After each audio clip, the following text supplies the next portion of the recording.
You know, the president has once again reiterated his call for a reinstatement of the assault weapons ban. You know, back in 2020, you went viral. You posted this video after a similar plea. Take a watch. I have a message for Joe Biden and Beto O'Rourke. If you want to take everyone's AR-15 in America, why don't you swing by my office in Washington, D.C. and start with this one. Come and take it. Look, I come from a place where all of my friends have guns. Many of them use ARs. I guess my question is do you concern as a federal official, as a lawmaker, as somebody who legislates, that something like that maybe diminishes the impact of what this moment is and kind of the conversations that's happening, at least if you're trying to reach a resolution on issues? Well, if Joe Biden is interested in reaching a resolution on the issue, let him deal with the southern border.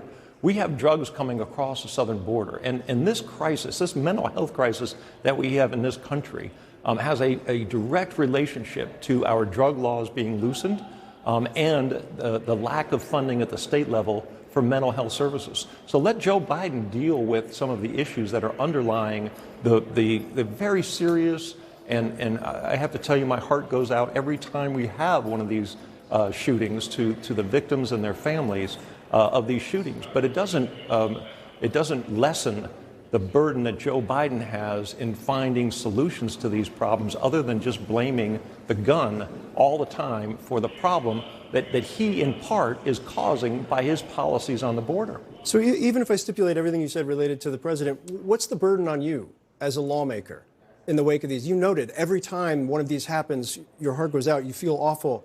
The fact that they happen so many times that you have to say every time, that would seem to be a pretty significant problem nationally. So what's the burden on you as a federal official, as a lawmaker, to do something about this, regardless of what you think it is, but to do something?